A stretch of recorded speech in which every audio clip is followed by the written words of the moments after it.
मौलूद मुक़द्दस हयात अक़दस अतफ़ात अजल खुदावंद यस्सू अल-मसीह के नाम में आपकी सलामती हो। मैं शुक्रगुजार हूँ आप सभी का कि जो इन वीडियोस को देख रहे हैं, इन वीडियोस को लाइक कर रहे हैं, कमेंट कर रहे हैं और सवालात भेज रहे हैं। 7 मिनट्स विद गॉड में अब 2 तरह के प्रोग्राम्स चल रहे हैं। एक तो हमारे रेगुलर टॉपिक्स होते हैं जिन पर मैं हर रोज़ बात करता हूं, और फिर हफ्ता और इतवार वाले दिन आपके सवालात होते हैं जिनके मैं जवाबात देता हूं। लेकिन अब चूंकि आपके सवालात काफ़ी ज़्यादा हो गए हैं, जो कि बड़ी ही अच्छी बात है और बड़ी खुशी की बात है, तो मेरे लिए थोड़ा सा मुश्किल हो रहा है कि मैं इन टॉपिक्स को जो ऑलरेडी मैं कवर कर रहा हूं इनको जारी रखूं। तो इसलिए मेरे दिल में ये बात है कि जो सवालात आपने भेजे हैं, अगले हफ्ते से पहले मैं उन सारे सवालात के जवाब दूंगा, और फिर उसके बाद दोबारा से हम अपने उन तमाम टॉपिक्स को जो कि हम रेगुलरली कवर कर रहे हैं उन पर बात करेंगे। तो इसलिए अपने सवालात अपने नाम और अपने शहर के नाम के साथ हमें भेजते रहिए, ताकि जब हम इनके बाकायदगी से जवाब देना शुरू करें तो आपका सवाल भी उनमें शामिल हो। लेकिन इस हफ्ते में हम अपने उसी सिलसिले को जारी रखेंगे, और इस हफ्ते में जिन लोगों के बारे में हम बातचीत करेंगे इनको हम काजियों के नाम से जानते हैं, जिनका जिक्र कुज़ात की किताब में आता है। तो आज उसके एक बुनियाद के तौर पर हम चंद सवालात पर गौर करेंगे कि काजियों का ताल्लुक किस दौर से है, और काजी का फिर मतलब क्या है, और फिर काजियों की किताब के जो मरकजी पैगाम है वो क्या है। अब जब बाइबल मुक़द्दस आप पढ़ते हैं तो आपने इस बात को मद्देनजर रखना है कि कोई भी कहानी, कोई भी वाकया कोई रैंडम नहीं है, बल्कि आप बड़ी बाकायदगी से देखते हैं कि पैदाइश से मुकाशरा तक एक तरतीब से बाइबल मुक़द्दस लिखी गई है। और जब भी कोई वाकया पढ़ेंगे तो आपने जहन में रखना है कि इससे पहले कौन से वाकयात हो चुके हैं, मेन स्टोरी जो चल रही है वहां पर यह वाकया कहां पर फिट होता है। तो इसी तरह से जब आप कुज़ात की किताब पढ़ते हैं तो उससे पहले की स्टोरी यह है कि खुदा ने अब्राहम को बुलाया, और फिर इसहाक और याकूब के साथ उसने उसी अहद को जारी रखा, और बुजुर्गान इस्राइल की जो मौदा नस्ल है वो बनी इस्राइल कहलाए। वो मिस्र में है, वहां से मूसा उन्हें निकालता है, फिर वो अहद बांधता है, बेयाबानी सफर है, और फिर यशुआ के दौर में वो मुल्क मौदा पर कब्जा कर लेते हैं। अब जब खुदा ने बनी इसराइल को मुल्क मौदा दे दिया और वहां पर वो बस गए, तो वहां पर वो कबीलों की शक्ल में बसे। अब इस नक्शे में 2 दिलचस्प बातें हैं जो दिखाई गई हैं। पहले नंबर पर तो दिखाया गया है कि जो कबीले इसराइल के थे वो कौन से इलाकों में कहां कहां पर वो बसे, और दूसरी दिलचस्प बात यह है कि यहां पर काजी दिखाए गए कि वो कौन से कबीलों से ताल्लुक रखते थे। और अब इस हवाले से तीसरी बात अपने ज़हन में रखनी है कि बनी इसराइल जब मुल्क मौदा में दाखिल हो गए, काबिज हो गए, और उसके बाद बादशाहों का दौर आता है, तो इन दोनों के दरमियान में काजियों की कहानी बताई गई है। अब दूसरा सवाल हमारे लिए यह है कि काजी से मुराद क्या है। आज के दौर में जब हम काजी की बात करें तो आम तौर पर इससे मुराद हम लेते हैं जज, मुंसिफ, वो शख्स जो कि लोगों का इंसाफ करता है।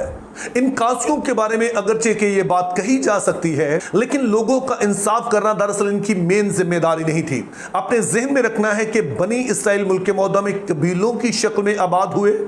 और इससे पहले के बादशाहत आती तो कोई ऐसा मरकजी निज़ाम यहाँ पर मौजूद नहीं था, बल्कि हर एक कबीले की अपनी अपनी हुकूमत थी, अपना अपना एक तौर तरीका था। और जैसे कि आज के दौर में अगर पाकिस्तान में हम देखें तो यहाँ पर भी हम देखते हैं कि ट्राइबल एरियाज हैं, और जो ट्राइबल एरियाज होते हैं वहाँ पर हर कबीले का एक अपना सरदार होता है। अगरचे उनका वो इंसाफ भी करता है, लेकिन उसकी बुनियादी जिम्मेदारी ये होती है जिस कबीले का वो सरदार है उसकी वो रहनुमाई करे, और अगर कबीला किसी मुश्किल में है, कोई उस पर हमला करता है, तो वो उनके सरदार के तौर पर उन हमला आवरों के खिलाफ लड़े और अपने लोगों को महफूज रखे।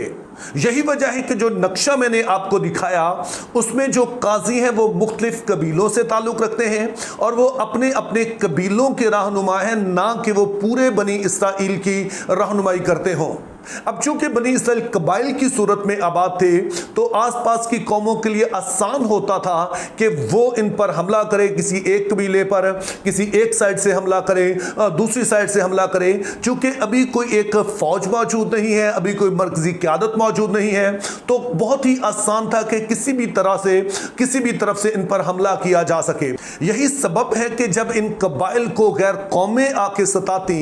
तो ये कोई शख्स ढूंढते जो कि इनकी रहनुमाई करे, और आम तौर पर जिस शख्स को ढूंढते थे ये चाहिए वो होता था जो कि जंगो जदल में माहिर हो, जो लड़ाई भड़ाई में माहिर हो। तो इसलिए वो आमतौर पर इस बात का लिहाज नहीं करते थे कि वो कितना कोई रूहानी शख्स है, चूंकि मकसद उनका सिर्फ ये होता था कि कोई ऐसा हो जो कि हमें बैरूनी हमला आवरों से बचा सके।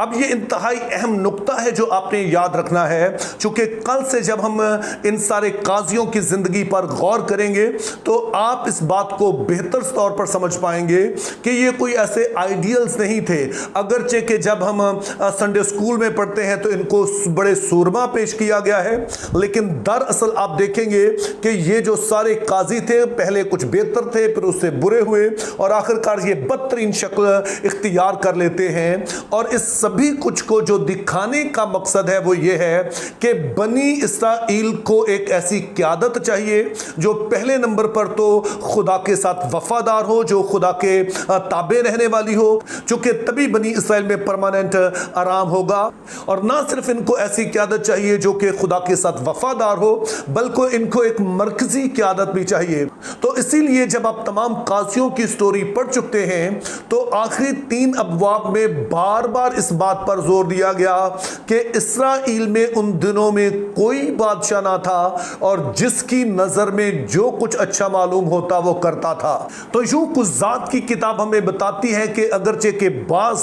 काजी जो थे वो बड़े अच्छे थे, लेकिन फिर सूरत हाल बद से बदतर होती चली गई, जिसके नतीजे में ना सिर्फ ये कि बनी इसराइल हमेशा मुसीबत में रहते, बल्कि साथ ही हमें इस चीज के बारे में दिखाया गया कि चूंकि काजी खुद खुदा के साथ वफादार नहीं थे, आगे उनकी नस्लें वफादार नहीं थी, तो मुल्क मुसलसल बहरान का शिकार रहा, जिसका हल फिर ये था कि उन्हें एक ऐसी क़यादत चाहिए जो कि खुदा से डरने वाली हो और साथ में ये मरकजी भी हो, ताकि खुदा के लोग उस मकसद को पूरा कर सकें जिसके लिए खुदा ने उन्हें बुलाया है। तो इसलिए जब आप काजियों की किताब पढ़ते हैं तो आपने इसको बड़े ही एहतियात से पढ़ना है, यह जहन में रख कर कि इनमें से बहुत सारे ऐसे काजी थे जो लोगों की चॉइस थे और उनकी चॉइस का जो बुनियादी मकसद था कि ये लोग उनकी हिफाजत कर सकें। लेकिन इस किताब का असल पैगाम यह है कि इनको ऐसा लीडर चाहिए जो खुद खुदा का वफादार हो। तो इसीलिए इनमें से बहुत सारी नेगेटिव एग्जांपल्स हैं और इन नेगेटिव एग्जांपल्स के जरिए से दिखाया गया है कि अगर क़यादत खुदा के साथ वफादार नहीं होगी तो ये खुदा के लोगों के लिए कोई अच्छा पैगाम नहीं है, चूंकि खुदा का तरीका यही है कि वो लोगों को लेता है, लेकिन वो चाहता है कि उसके लोग वफादार हों और उन वफादार लोगों के जरिए से वो अपने काम को जारी रख सके। लेकिन सैडली जो कुज़ात की किताब में ज्यादातर एग्जांपल्स हैं वो नेगेटिव हैं, और कल से हम देखना शुरू करेंगे कि इनमें से कौन से कुछ अच्छे काजी थे